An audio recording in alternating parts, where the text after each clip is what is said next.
అందరికీ praise lord. July 16 ఈరోజు దేవుని వాగ్దానము. నీ భోజనపు బల చుట్టూ నీ పిల్లలు ఒలీవ మొక్కల వలె నుందురు. కీర్తనలు 128:3. ఈ రోజుల్లో ఎంతోమంది తల్లిదండ్రులు కన్నీళ్లు పెట్టుకుంటున్నారు. కారణం, మా పిల్లలు మా మాటలు వినట్లేదు, వారికి ఇష్టం వచ్చినట్లు జీవిస్తున్నారు అని తల్లిదండ్రులు బాధపడుతున్నారు.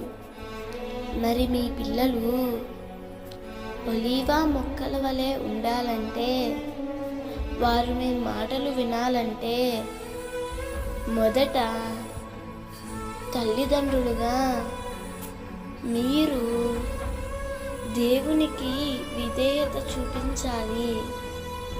యెహోవా యందు భయభక్తులు కలిగి జీవించాలి. అప్పుడు పిల్లలు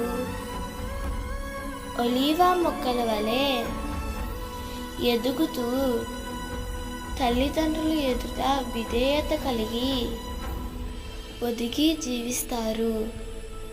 తల్లిదండ్రులుగా మీ పిల్లల కోసం కొంత సమయం కేటాయించి ప్రభు పాదాలు పట్టుకున్నట్లయితే ఎన్నడూ వాడిపోని ఒలీవ మొక్కల వలె ప్రభువు వారి జీవితాలను ఫలభరితంగా మారుస్తాడు.